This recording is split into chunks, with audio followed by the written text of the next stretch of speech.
Welcome, everyone, to the Success Elevated podcast. As always, I'm your host, Hayden Lee, and I'm joined this week by my co-host, Mr. Derek Priest, founding partner of Spot On Solutions. And my boss, he really wanted us to match shirts today, which is why we're doing this co-hosting together. No, I'm just kidding.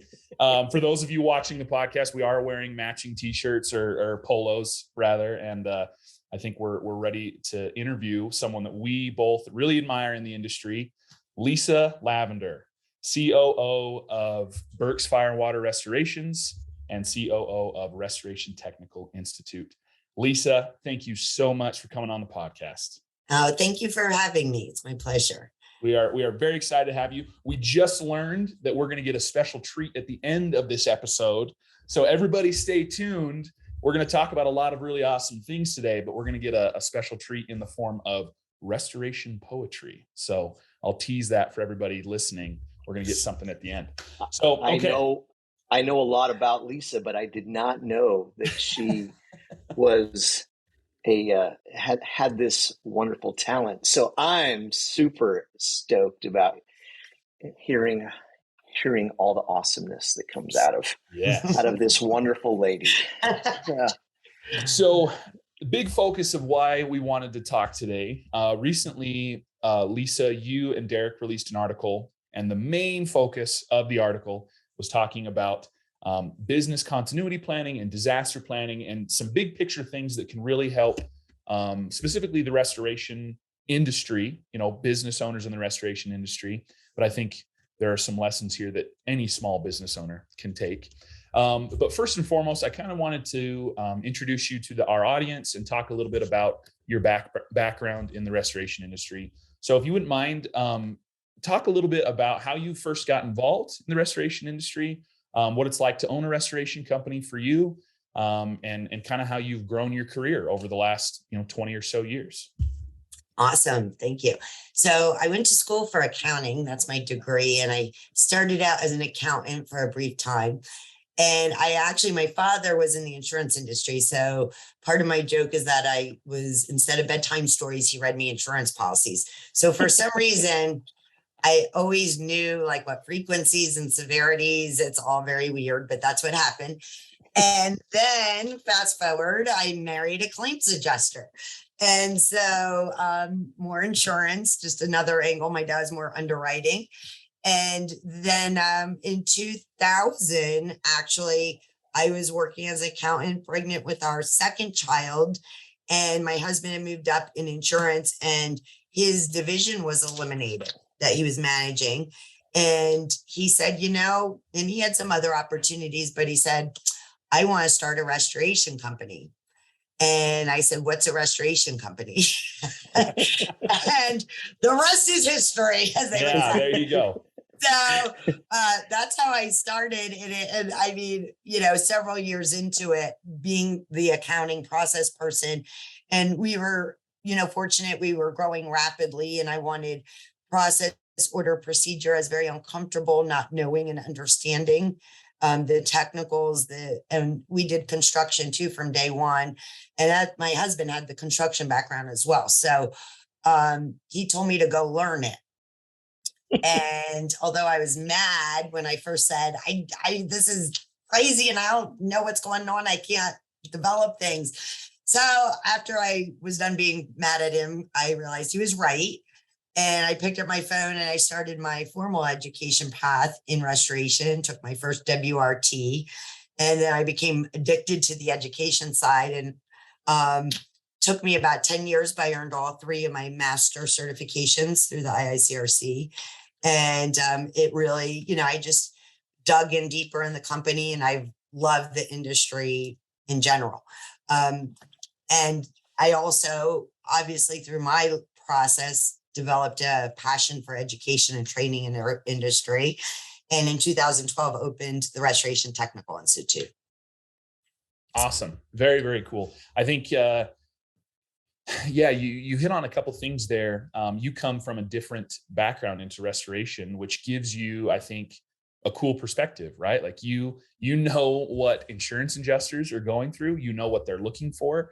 And that helps you as a restoration business owner to know, okay, how can I write good estimates? How can I help my Yeah, team be on board and work well with the adjusters? Because I think in the industry, and you both can correct me if I'm wrong, because I haven't owned a restoration company, but I think at times people feel like they're at odds with adjusters, that they're on opposite sides of the fence, that they're on opposite teams, and they're almost competing against each other. And I think the clients that I've seen that are the most successful and work, the best and are growing their companies the best have found ways to work well with adjusters and absolutely. be Yes. on the same page, same team. Do you guys agree with that sentiment, I guess?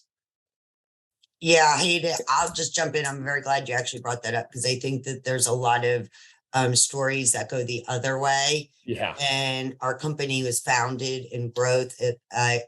Many years ago, I wrote an article. It's on our site called "Adjusters Are People Too," and it just speaks to we've always taken the approach of let's work together in the best interest of the insured. And yeah, there's it's not that the world today there's isn't that different than it was 20 years ago, that you work towards an agreed price. Yeah. And Yeah. part of it's not just the adjuster. I'm appreciative now that my dad read me bedtime policies because I have a very intense understanding that a policy is a contract, and there's some very clear language in the contract, and it's a promise to pay. And so if we can all work together to indemnify somebody who suffered a loss in accordance to the contract, everybody can win.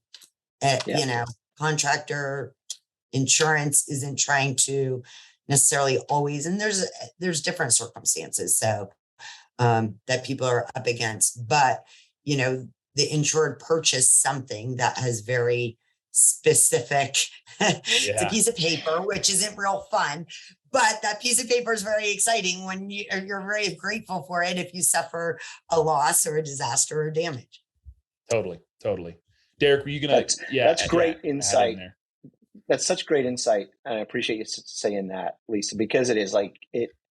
When you understand that there is a contract, that it is designed to protect the insured, and it's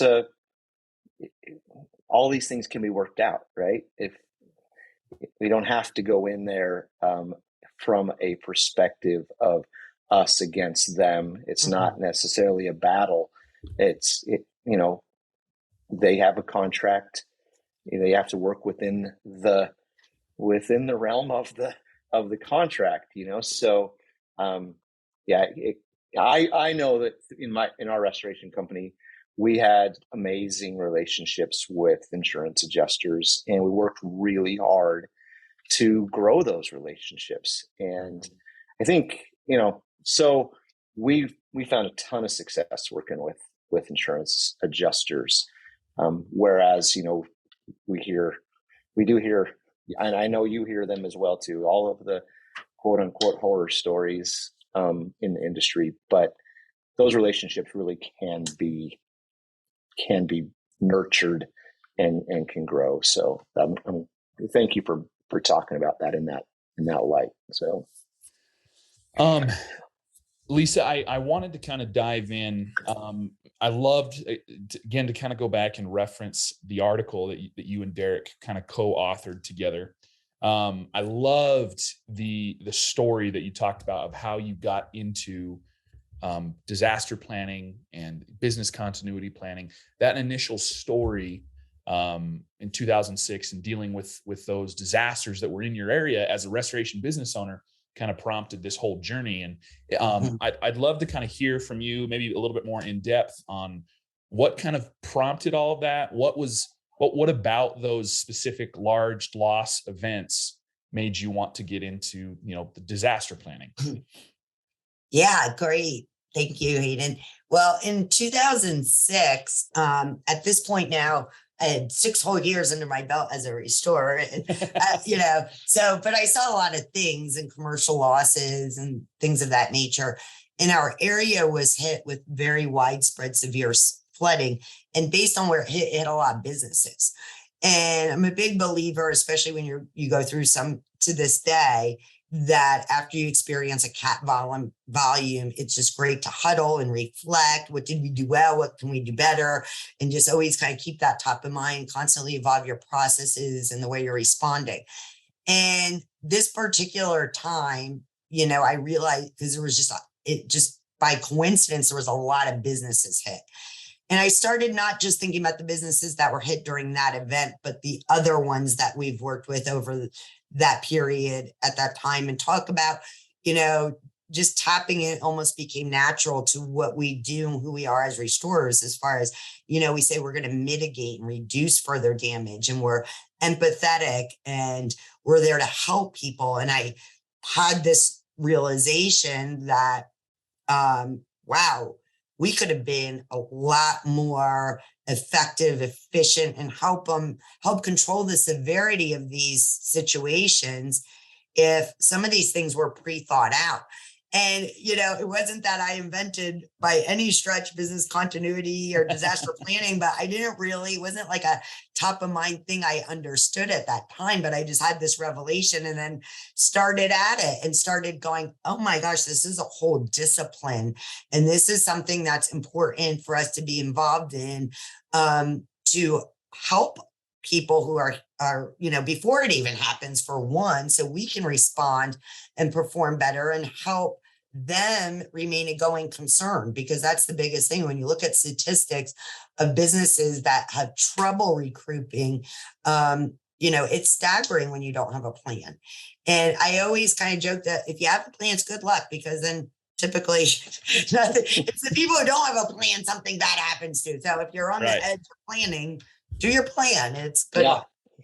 So that's not a real scientific, factual piece of tidbit, just my opinion. But yeah, so I realized just by our nature and what we do as restorers, that there's something bigger and better out there that we can do to help people. Love it.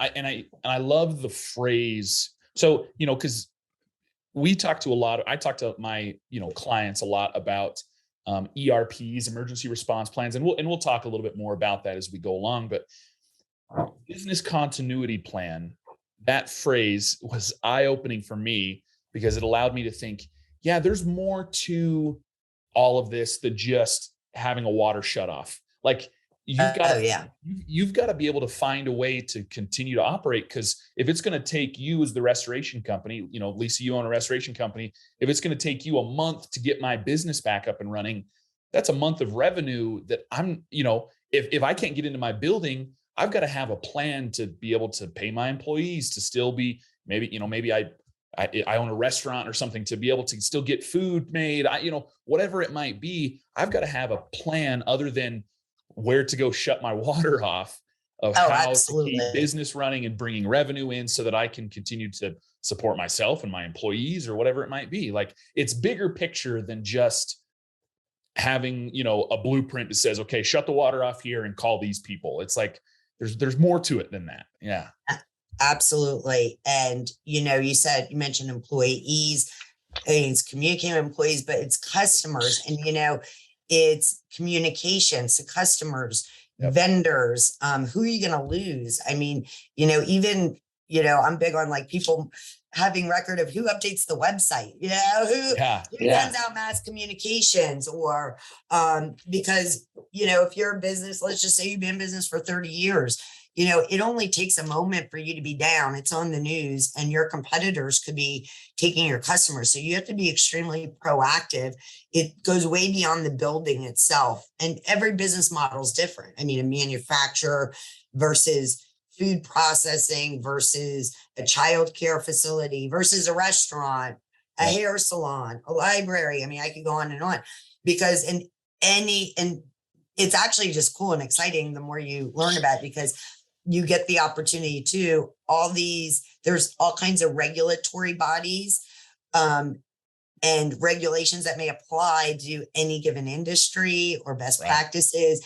And that's part of the planning as well, is it's not necessarily just a restoration company running in and, cleaning something up or drying something. Saving the day. Yeah. I mean, there could be inspections required, you may have to be wearing specialty equipment or following policies, even to walk in as a restorer, all kinds of things to consider. It's really cool. All of this, it seems so poetic, I guess you could say. Again, hinting at the future. I'm changing my poem, by the way. Yeah, I'm going to keep dropping little hints for people because I want people to stick around. Poetic because 2 years ago, we had the beginning of this global pandemic that I think a lot of people, a global pandemic where, shutting down your business, I think was so foreign to me. It was foreign to me. Maybe I'm speaking for everybody and I shouldn't, but seemed so foreign that your business could be shut down. You could be told to stay home. Grocery stores are closed. All of these things could happen. Just seems so foreign to me.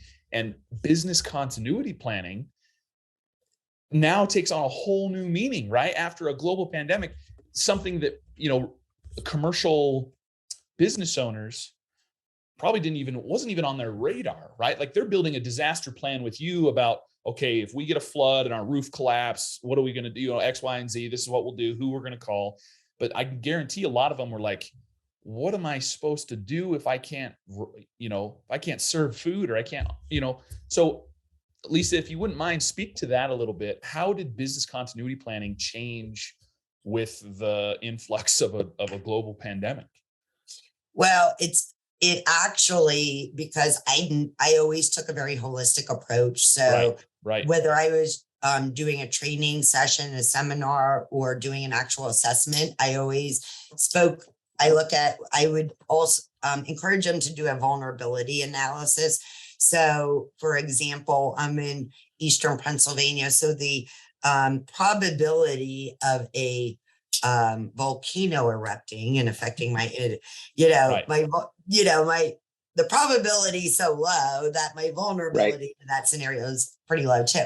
So we always want to look at that. And so if you can imagine, you gave the example of a restaurant's much more vulnerable to a pandemic than a organization that my software company. I mean, they just worked at home and going. So it didn't impact the business as much. So you always want to understand your vulnerability and the probability of anything happening. So I actually always address pandemic in my presentations and talked to it for a minute or less. Mm-hmm. And I say a minute or less because when it hit, I was like, oh boy, that would. So, but I would give examples. And I remember I actually laughed. I had one slide on it when giving all the things that could happen. And it was an emoji with a thermometer in its mouth, And I'd be like, and don't forget, plan for a pandemic, but I'd give like little examples. And even when you go through the process, it allows companies to develop their policies. And I actually remember one of the policies that I would give an example on the pandemic slide is make it company policy if you issue laptops that they're always taken home. And that is not just for pandemic, but like it doesn't even matter what kind of business, you're dependent on computers these days.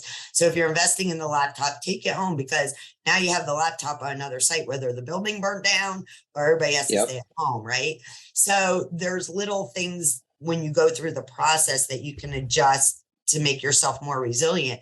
But I did go very fast. So I did address it, but very quickly. And so, yeah. That's very cool. You were, you were ahead of your time by all imaginations there. Little things like, you hit it something that just again resonated with me because it's what I do on a daily basis. But little things like taking your laptops home, like that down to the minutia, like that is so critical because our place of business, somebody broke in and stole a bunch of computer, like just take your laptop home with you can really mitigate a lot of issues in the future if you were to do that. And there's even things that, and like, that's what's cool. I think as a restorer, again, I automatically took it because part of it, keep in mind, we're building the relationships with the people that we're helping build the plan. So you got to look bigger and like show you really care by really understanding their operations, their priorities, and their vulnerabilities. So, even, I would always give an example, and you have a mix because again, it depends on the industry and what your business is, but like of a supply chain issue. And we've seen, guess what? We also saw supply chain issues. And when you go through the disaster planning, like, do you have a critical supply only from one supplier? Okay, so what if, and true business continuity, a lot of, especially larger companies, they'll require key vendors to provide a disaster plan or business continuity plan if they're that dependent on it. Right. Because if I'm dependent on one supply to manufacture everything I'm manufacturing and there's some kind of compromise, it could be in a transportation system, it could be in the factory itself, then that impacts my whole business, my customer base, and there's different strategies when you start developing these plans and looking at, like, you're like, okay, maybe I should have 3 suppliers if I can, right? Right. So, but that's another example of something that we're looking beyond the building. Obviously, the building is important, but when you really want to grow into that role and develop that relationship, it's what we already do as Restore, is showing people you truly care about them. 100%. Derek, did you have something you were going to? Sorry, well, I want to make sure. I was just thinking, we work with a lot of restoration companies. You work with a lot of restoration companies through RTI. We talk about, and we're a marketing company. Our goal is, we're trying to help businesses grow and profit, trying to help them understand, help them to find ways that they can grow their business. And this is something that totally intrigued me, is because really at the end of the day, when you're trying to find a way to stand apart from your competitors, every restoration company has dryers. Every one of them has dehumidifiers. Every one of them, you got to have moisture meters. You have the equipment. So, and the equipment is the equipment. There's no differentiation between there, right? And people have,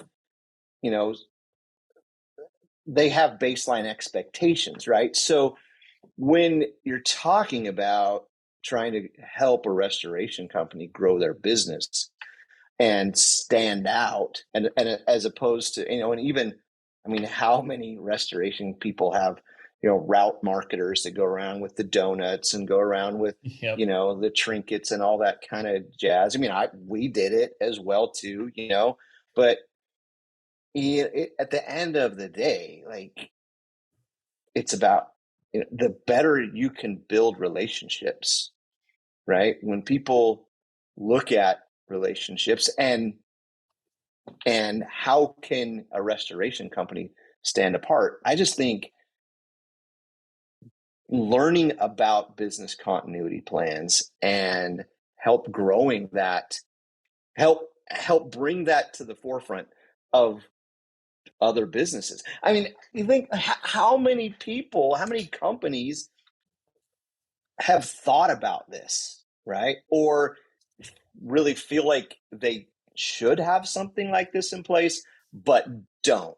What's your experience been as you've gone out and you've tried to build relationships with, what's the general knowledge and understanding of this whole concept in the marketplace? Well, there's definitely restorers out there doing it, but there's a lot that aren't. And, if anybody, there's a couple of things that, I want to clarify. If anybody thinks, oh, this is just for big restoration companies or only large companies do disaster planning, I would encourage you to abandon that notion, because, it's, I've worked with very small family-owned businesses, and I've worked with big companies over the years. And so I think it's a wide range, and, because there are restorers who are out there, and I think everybody might have a different approach. I'm sharing my thoughts and how I approached it as going beyond the building. But you had mentioned dropping off donuts. That's another thing is we started at the beginning of coming together, whether it's the carrier represented by an adjuster and a restorer for the mutual best interest of the insured. It's the same thing when you're doing that potentially agent marketing and dropping off donuts. It's an opportunity to say, hey, you know what? I can help you. I can help deliver some value added to your insurance. Wow. Yeah. Now we have something to talk about while we eat the donuts. Yeah. Right. And so let's talk about that. How can you help me? Well, I can help your commercial clients and even your residential ones. I mean, you have agents that may serve an affluent market. You as a restorer may have that as a target. These are things, everybody's in the same boat. I mean, especially the agency system strained with commercials and, online thing, and everybody, same as air movers. What are my value added? What's my differentiation? Well, if you have a business partner that can go in and help companies or homeowners plan for disaster to best reduce the severity. What else did I just say? Now we're also controlling the severity, protecting their most precious belongings or their livelihood and their employees. That's something very powerful to work together on. Right. I 100% agree with you, because that is such a powerful, in my opinion, differentiator, because it's all about trying to help businesses, whether that's an insurance company, whether that's a school district. I mean, a school district is a business, right? Whether it's a manufacturer, whether it's a homeowner, we're trying to build a relationship with them that is lasting and that they'll see some huge value out of. But, what about the people who say, well, man, I just don't have the time, energy, effort, the resources, this is just, outside of the realm of what, we have the ability to do. What would you suggest, to a restoration company who's looking at disaster planning or business continuity planning? How would they get started doing something like that, Lisa? Well, I mean, first, I think you have to have a general understanding of it. And, there's been some great tools. I'll do a shameless plug. I'm allowed to do that, right? Because it's not coming from Derek, but I am very pleased to be able to use your Plan Ahead app tool there, because it does make it a lot easier. Like back in the day when I created it, I painstakingly, it took me, I don't know how long to make an autofill Adobe PDF and digitize it. And I mean, it was intense. And and there were problems with that. It wasn't cloud-based. So I had a green, red, go filing system. I was sending people CDs of their plans everywhere. It was, there was a lot more administrative and work. And now, so there's tools like the app that allows it to be cloud-based, easy. So it takes a lot of that admin. There's already an infrastructure in there. So you're not creating a plan from scratch and all those things. But you definitely need to get educated, because it's just like anything else. And, you got to make that decision. I was just talking to a good industry friend who's a consultant, and, you got to make those decisions. You think about all those pivotal moments. If you're going to do it, guess what? You got to do it. If you want to reap the benefits of anything, whether it's redoing a department or leveling up on something or implementing a program or software or getting into this, you got to make that commitment, and you got to do it right. And make that decision. But Sure. so definitely there's tools out there. I encourage people to get a little bit educated and get an understanding. I actually learned a lot by partnering with other professionals in other areas that were in our local region, from environmental firms that specialize in spill prevention. There's HR company because there's HR pieces, there's communication pieces. From environmental cleanup companies, that's kind of another level because you have Sure. and use your resources. I mean, there's when you go to the emergency planning websites, whether it's your local, state, and national, because there's usually all three of those levels. There's a lot of tools and information that you can just start taking it in. I mean, you can even take courses and get different certifications on it as well.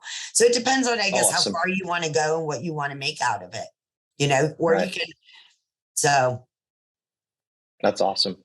Great advice. So yeah, getting educated. I mean, there's so much to learn about it. Like, Yeah. because like you said, Hayden, it's a lot more than just knowing where your water shutoffs are. Yeah. Right. 100%. Well, that's a great place to start, but there's so much more to emergency planning, business continuity than, just a water shutoff or, how to, where are the power boxes, right? absolutely. So, Well, and it's funny, I can't believe I didn't mention the IT and your data and all that stuff, because that's actually a lot of people, when you say, do you have a disaster plan? They say yes, but it's all based on their computer and recovery Yep. of data. But those are people you work with. You work with and they should have written plans for all these different elements that may pertain to them. Yeah. Yeah. So it's a great way to collaborate and just get educated from other industries as well.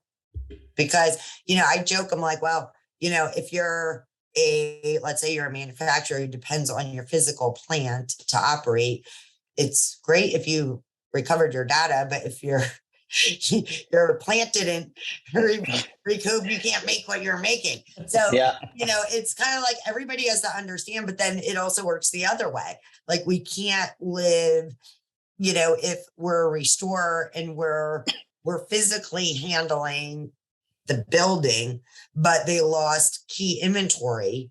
Well, you can get the building up and running, but they need that piece of key inventory, or their critical piece of equipment needs to be repaired by one person in the universe. Like I'm being, but you have to know all those pieces. It's I think, truly be prepared to execute the best you can. And the reality is, there's a lot of attention. We have several commercial loss and large loss events at the training center. And even if you're just going to be a responder, even if you don't want to get on the planning side, just based on our conversation, we need to still understand it. What if we walk into a big commercial loss and Derek says, oh, this is great to see you, Lisa. I have a business continuity plan, a disaster plan. And I go, huh, what's that? Yeah. Oh, so even if I didn't help make it, Yep. it's like we have to understand how to be a part of executing it.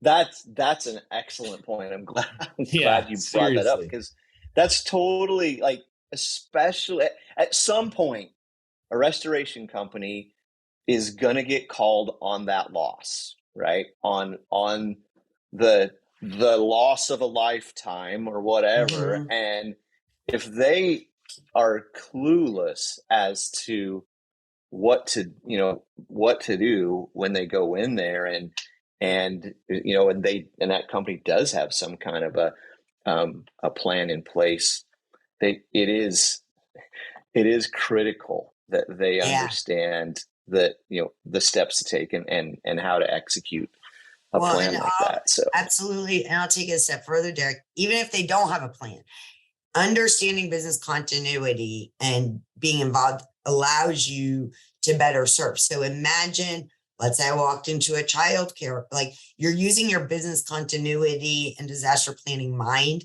So the first thing we're going to say, okay, well, we're assessing, and we could say this place is going to be shut down for 2 weeks. So one of my first questions may say, Derek, do you have an auxiliary location planned?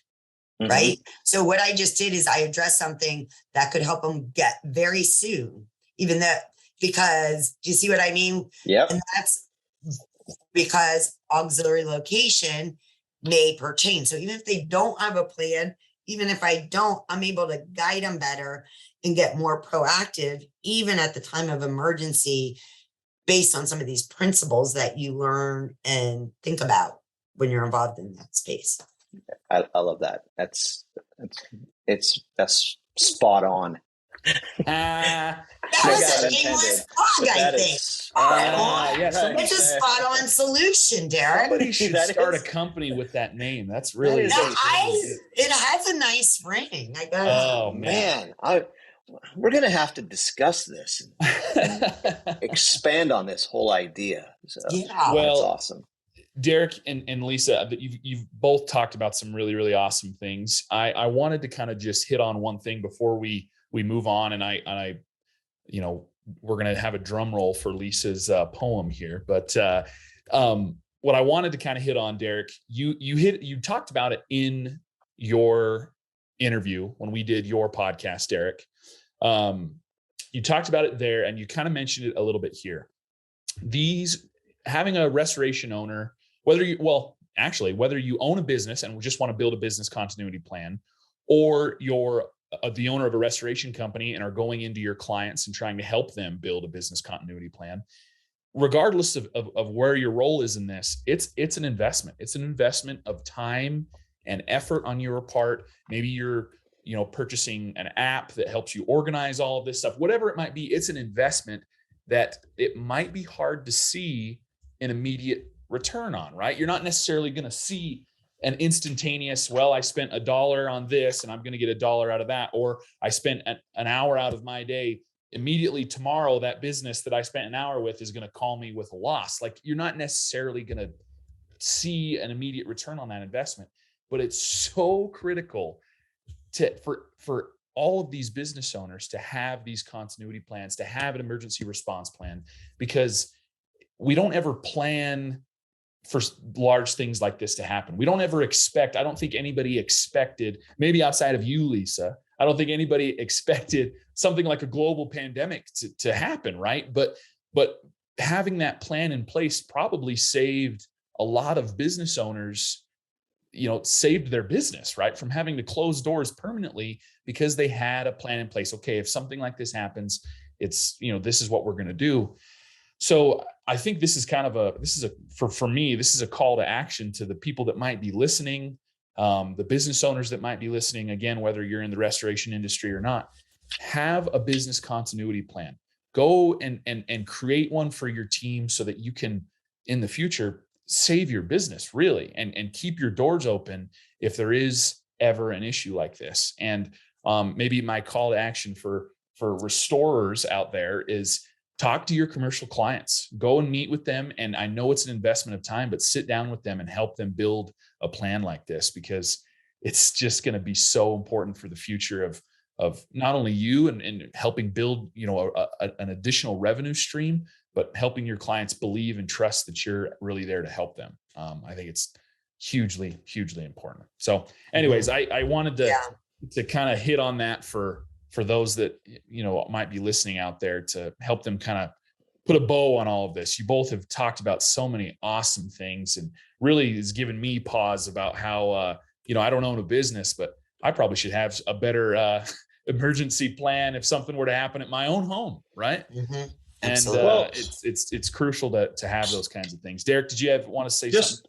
Well, yeah, one last thing, maybe just on that whole topic was, you've mentioned a couple of times about the whole, global pandemic thing, but and which obviously has affected the world. But think about what happened 2 years ago throughout the entire state of Texas, which, I live in Texas, so this affected me, and it affected a lot of people that I know, right? And a lot of businesses. Yeah. And we got hit, the entire state almost got hit with this vortex of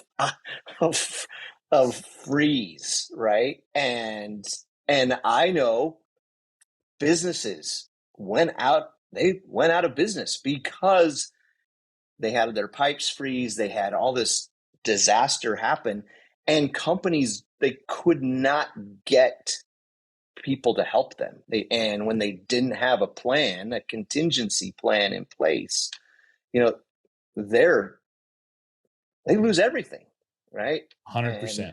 You know, and so there's like, I loved what Lisa talked about, taking a vulnerability study, right? What could happen? And you're right. Like, you know, in Idaho, you're not going to have any hurricanes, right?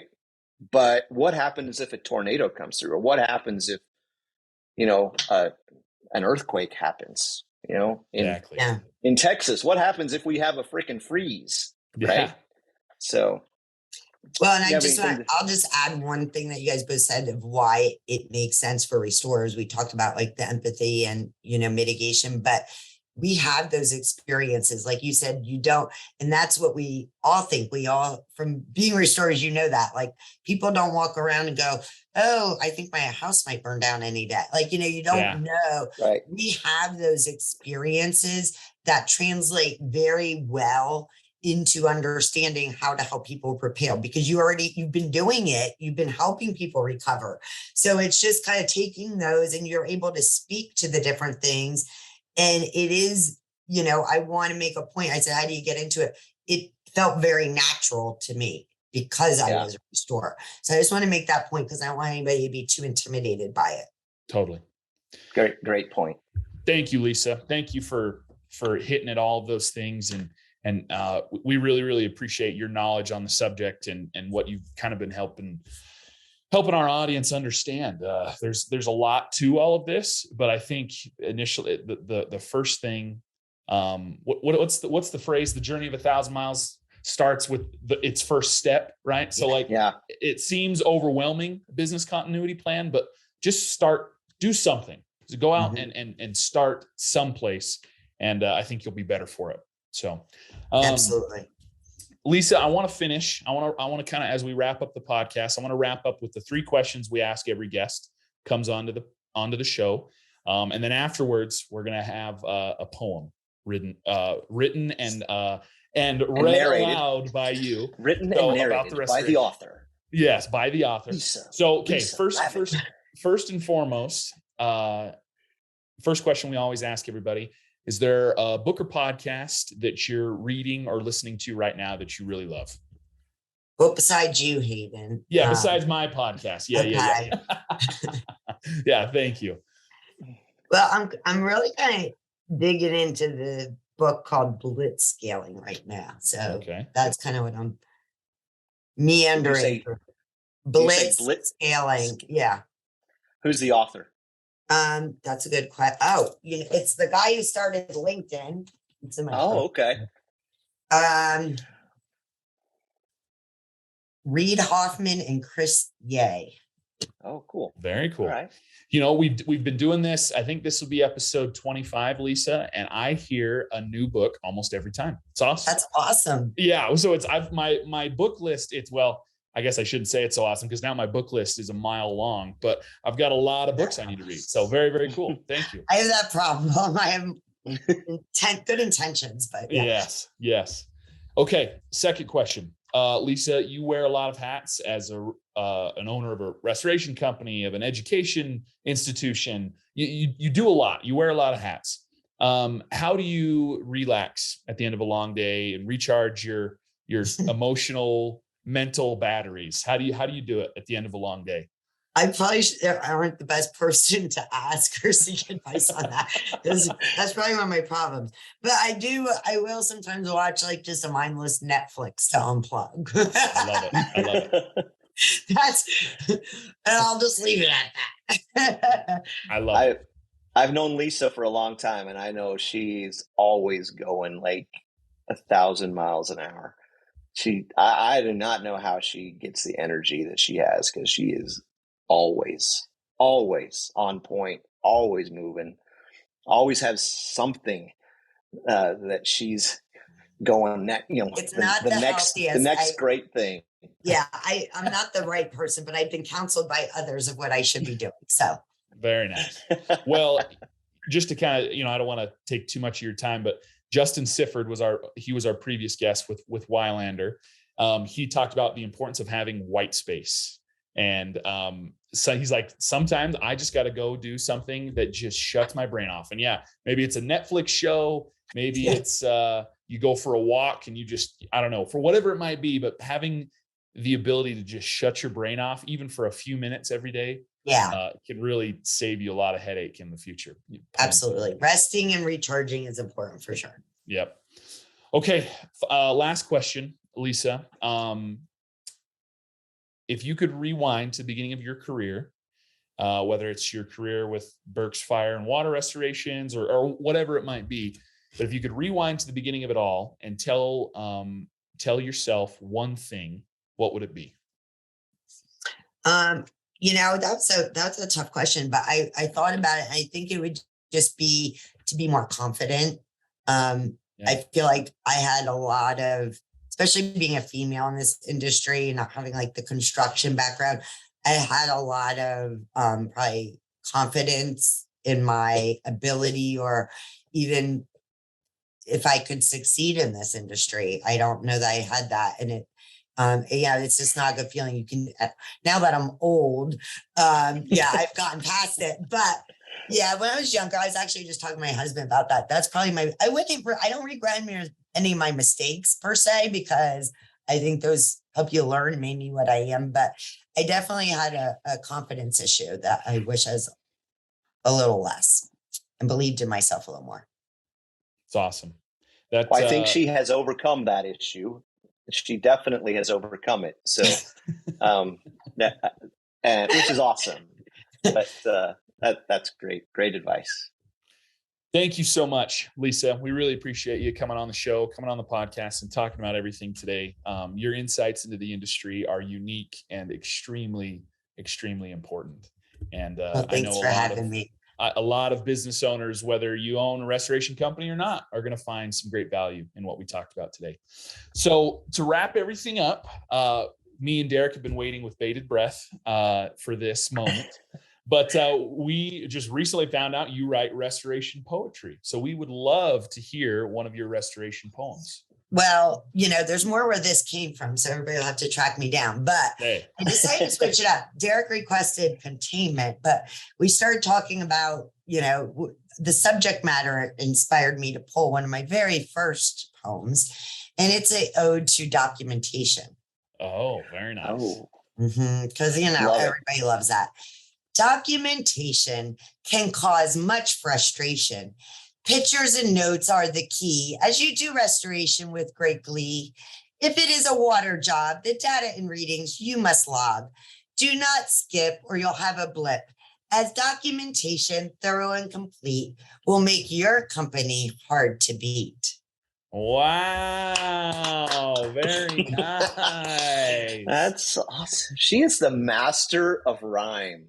Very good, Lisa. That's great. That's a shout out to our beginning and communicating and working with everybody in harmony. You said one of these is getting turned into a jingle, one of your poems, right? And that's my carpet installation, my ode to carpet installing.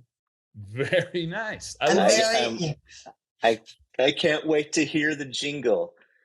It's gonna be awesome. That was very cool. She's a woman of many talents. Lisa Lavender, thank you so much for coming on the podcast. Thanks for having me. Your insights were amazing, and I know people are going to get a lot of value out of this. And again, we're happy to know you and be friends with you, and we're excited for the future of you and your team, and as well as our relationship with Spot On Solutions. So thanks, Lisa. Thanks, Hayden. Thank you, Derek. This has been Success Elevated, making you a little bit better one show at a time. Thanks for joining us. Subscribe on any major podcast platform or check out our website at successonpoint.com.